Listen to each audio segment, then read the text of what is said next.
Hello' হাই নমস্কাৰ মানৱৰ YouTube প্ৰেমী ৰাইজ আপোনালোকে চাই আছে এমৰামন ব্লগছ ইতিমধ্যে থাম্বনেইল লিখি নিশ্চয় গমেই পাইছে গোটেই জীৱন সংগঠনতে থাকিব চৰকাৰে আলফাই ব্যৱহাৰ কৰিছিল স্পষ্টীকৰণ দিলে হয় আপোনালোকে আগবঢ়াইছে এটা স্পৰ্শকাতৰ ভিডিঅ' এই ভিডিঅ'টোৰ জৰিয়তে বহুত কথা ওলাই পৰে চৰকাৰৰ আৰু আলফা প্ৰকৃততে কোনে ব্যৱহাৰ কৰিছিল চৰকাৰে নে আলফাই সেই মানৱ বৰগোহাঁইৰ কথা কৈছোঁ সেই সকলো কথা ওলাই পৰিল মানৱ বৰগোহাঁই প্ৰেৰণ কৰা অন্য এটা ভিডিঅ'ৰ জৰিয়তে যিটো ভিডিঅ'ত সম্পূৰ্ণ স্পষ্টীকৰণ হৈ গ'ল আৰু আপোনালোকক গম পাব এই সকলো আপোনালোকক দেখুৱাইছোঁ তাৰ আগমুহূৰ্তত এটা আপোনালোকক কথা কওঁ যে সেই মানৱ বৰগোহাঁই যিজন মানৱ বৰগোহাঁইয়ে আপোনাৰ আলফা শিবিৰত বন্দীৰ পৰা জীৱন দান পাই প্ৰথম ভিডিঅ'টো বনাইছে সেই ভিডিঅ'টোৰ জৰিয়তে অসমৰ ৰাইজৰ শলাগ লৈছে আৰু শলাগ লৈ তেওঁ নিজেই প্ৰকাশ কৰিলে নিজৰ কণ্ঠেৰে যে গোটেই জীৱন তেওঁ সংগঠনতে থাকিব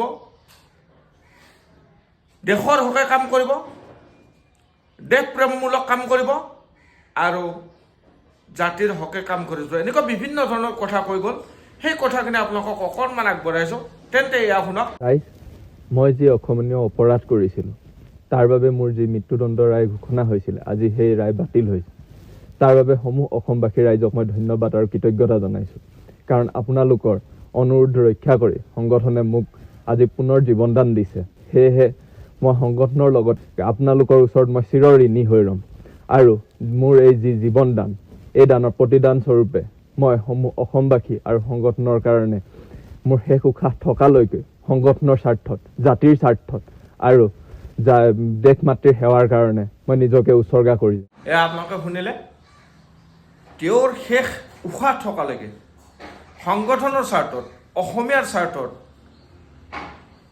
দেশৰ স্বাৰ্থত তেওঁ হেনো কাম কৰিব এইজন দুমুখীয়া সাপ এই মানৱ বৰগোহাঁইক কৈছোঁ মই দুমুখীয়া সাপ বুলি কিয় সেই মানৱ বৰগোহাঁই নিজে কেইদিনমান আগত কৈছে যে তেওঁ হেনো স্পাই হয় মানৱ চলিহা হেনো স্পাই হয় আৰু আজি জীৱন দান পোৱাৰ কাৰণে ক'লে এনেকুৱা কয় ইয়াতকৈ আৰু ডাঙৰ বিস্ফোৰণ ঘটাইছে সেইকাৰণে মই দুমুখীয়া সাপ বুলি কৈছোঁ আৰু টকাৰ লগত যিকোনো কাম কৰিবলৈ গৈছিলে অৰ্থাৎ তেওঁ কোৱা মতে কৈছোঁ মই যে স্পাই কৰিবলৈ গৈছিলে কাইলৈ যে সংগঠনত থাকি অসমীয়া সমাজৰ হকে সংগঠনৰ হকে দেশৰ হকে দেশ মাতৃৰ হকে কাম কৰিব কি বিশ্বাস আছে সংগঠন কৰিব পাৰিব এই দুমুখীয়া সাপবিলাকে কেতিয়াও নোৱাৰে কাৰণ এইবিলাক দুমুখীয়া সাপ ৰাইজে ভাবিছিলে কিছুমান চিন্তা চৰ্চা কৰি কিনে ৰাইজে বিপুল আহ্বান জনাইছিলে পৰেশ বৰুৱা ডাঙৰীয়ালৈ আৰু পৰেশ বৰুৱা ডাঙৰীয়া নিজৰ সংবিধান সংশোধন কৰি হ'লেও তেখেতে কি কৰিছে নিজৰ অসমীয়া তেজাল ডেকাৰ হকে যিমান পাৰে তেওঁ বচাবলৈ চেষ্টা কৰিছিল অৰ্থাৎ ৰাইজক সন্তুষ্টি কৰিবলৈ চাইছিল কিন্তু এই মানৱ বৰগোহাঁই টকাৰ লোভত কি কৰিছে অইন কাম নাপালে স্পাইমেন হিচাপে গৈ কিনে তাতে কাম কৰিলে আৰু এতিয়া জ্বলাই আছে মানৱ চলিহা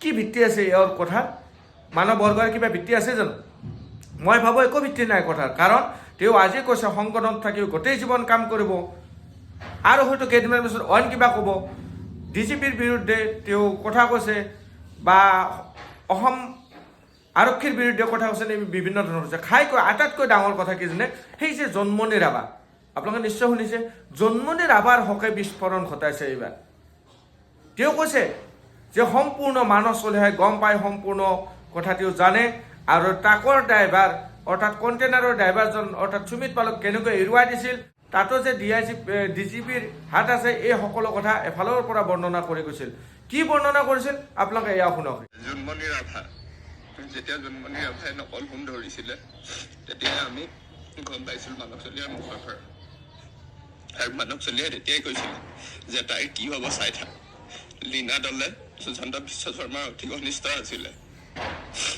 আৰু লীনা দলে আৰু সুশান্ত বিশ্ব শৰ্মাৰ সম্পৰ্কৰ কথা ওলাই আছিলে তেতিয়া মানৱ চলিহাই কৈছিলে চাই থাকিবি কি হ'ব তাৰ পৰিণতি কি হ'ব আৰু সঁচাকৈ সেইমতে জোনমণি ৰাভাৰ এক্সিডেণ্ট হৈছে আৰু ঠিক তেনেকৈ যেতিয়া জোনমণি ৰাভাৰ এক্সিডেণ্ট হৈছিলে সেই গাড়ীৰ পৰা লোৱা সম্পূৰ্ণ ডিটেইলছ মানৱ চলিহাই অলৰেডি আমাক কৈছিলে আৰু ড্ৰাইভাৰটো ডিজিপি জিপি সিঙে কেনেকৈ অফ কৰি আনিছে ড্ৰাইভাৰটোক কেনেকৈ বচুৱাইছে ড্ৰাইভাৰটোক কেনেকৈ বেল দিছে সকলো কথা মানৱ চলিহাই আমাক কৈছিলে যেতিয়া ড্ৰাইভাৰটো এৰেষ্ট হৈছে, এৰেষ্ট হোৱাৰ পাছত কৈছে যে চাই থাক, সি আৰু 24 ঘণ্টাও নাথাকে, সি ওলাই গুচি যাব, তাৰ একো ভুল নাই।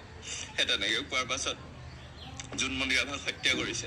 কিন্তু এই সম্পূৰ্ণ হত্যাটো প্ৰশাসনে মিলি কৰিছে, কাৰণ জোনমণি ৰাভাই নিজৰ যি কাম আছিলে, কাম কৰিছিলে বা প্ৰশাসনৰ এগেইনষ্টত গৈ যিখিনি কৰিব লাগিছিলে সেইখিনি কৰিছিলে, সেইটো কাৰণে জোনমণি ৰাভাক হত্যা কৰা হৈছিলে। কোনে বিশ্বাস কৰিব তেওঁলোকৰ এই মন্তব্যবিলাক, এই কথাবিলাক? অসমৰ জনসাধাৰণে ইতিমধ্যে গম পাইছে যে জোনমণি ৰাভাক কোনে কি কৰিছে, হত্যা কৰিছে নে দুৰ্ঘটনা কৰিছে যে নে প্লেনিং মাৰ্ডাৰ হয়, সকলো গম পায়, সকলো শ্ৰেণীৰ মানুহে গম পায়। আৰু অসমীয়া মানুহৰ হৃদয়ে হৃদয়ে এই কথাটো সোমাই আছে। সময়ৰ হাতত উত্তৰ দিবহি। তোমাৰ নিচিনা এজন দুমুখীয়া চৰিত্ৰৰ মানুহে এই কথা স্পষ্টীকৰণ দিবলৈ অসমবাসীক কোনো দৰকাৰ নাই, মই ভাবোঁ ব্যক্তিগতভাৱে। কাৰণ এওঁ দুমুখীয়া সাপ বুলিয়ে কৈছোঁ। এইকাৰণে কৈছোঁ, যদিহে তেওঁ আজি স্পাইমেন হিচাপে ধৰা নপৰিলহেঁতেন, এই কথাটো ওলাই পৰিলহেঁতেন জানো যে জোনমণি ৰাভাক দুৰ্ঘটনা নহয়, প্লেনিং মাৰ্ডাৰ কৰি মাৰিছে, তাত জড়িত আছিল মানস চলিহাহঁত বা সম্পূৰ্ণ গম পাই, এই কথা ওলালেহেঁতেন জানো? নিশ্চয় নোলালহেঁতেন। খোৱা গৰু খালে যে বাঘৰো মৰণ বুলি কয়, এই কথাটো আজি প্ৰমাণ হ'ল এই মানস বৰগোহাঁইৰ এই ভইচৰ জৰিয়তে। যেনেকুৱা দুমুখীয়া সাপে দেশৰ হকে বা সমাজৰ হকে, দেহ মাতৃৰ হকে কি চিন্তা কৰিব, কি ভাল কাম কৰিব। আৰু এই কাৰণে কৈছোঁ, সংগঠনত থাকিহে কি সমাজৰ ভাল কাম, ভাল চিন্তা কৰিব পাৰে নেকি? মোৰ মনত এটা প্ৰশ্ন উদয় হৈছে যে আলফাইও ক'ৰবাত ব্যৱহাৰ কৰি আছে নেকি সেই মানৱৰ গয়? কাৰণ এই ভিডিঅ'টোৰ জৰিয়তে স্পষ্ট এটা কথা শুনা যায় যে মানৱ বৰগোহাঁইৰ কথাত এনেকুৱা লাগিছে যেন তেওঁক আতিশয্যা চলাইছে, মাৰপিট কৰিছে, কৰিহে যেন এই ভইচটো উলিয়াইছে। আৰু ক'ৰবাত এনেকুৱা ধৰণৰ কথা মানৱ বৰগোহাঁইৰ মুখেৰে উলিয়াব চেষ্টা কৰাইছে নেকি, সেইটো এটা প্ৰশ্নবোধক। আৰু মই এইটো প্ৰশ্ন এৰিলোঁ সেই সংগঠনলৈকে। গতিকে এই কাৰণে কৈছিলোঁ যে ক'ৰবাত ব্যৱহাৰ কৰিছে নেকি। আৰু ইতিমধ্যে আলফাই জনোৱা মতে আপোনালোকে গমেই পায় যে আৰক্ষী প্ৰধানে পঠাইছে বা আপোনাৰ অসম চৰকাৰৰ ফালৰ পৰা স্পাই হিচাপে পঠাইছে, এনেকুৱা বিভিন্ন ধৰণে আপোনালোকৰ দাবী কৰি আছে। এইটো এটা ভাবিবলগীয়া বিষয়। গতিকে কোনে ব্যৱহাৰ কৰিছে, আলফাই নে অসম চৰকাৰ তথা অসম আৰক্ষী প্ৰধানে? অসমীয়া সমাজে তীক্ষ্ণ দৃষ্টিৰে চাই আছে এই মানস বৰগোহাঁই দুমুখীয়া সাপটোক। আৰু সেই মানস চলিহাৰটোৰ কথা ক'বই নালাগে। আৰু মই ঘাইকৈ এটা আহ্বান জনাওঁ পৰেশ বৰুৱা ডাঙৰীয়াক যে আপুনি ভালদৰে চিন্তাৰ চৰ্চা কৰক। এনেকুৱা মানুহক, দুমুখীয়া সাপক কিছুমান ক্ষেত্ৰত ৰেহাই দিয়াতকৈ ভালদৰে চিন্তাৰ চৰ্চা কৰি ৰায়দান দিয়াটোৱেই ভাল বুলি ভাবোঁ।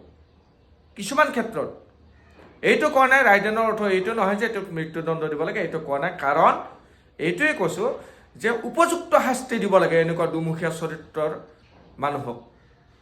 হয়তো কাইলৈ আপোনালোকৰ সংগঠনতো অপঘাত ঘটাব পাৰে, আপোনালোকৰ সদস্য পদ দিয়াৰ পিছত।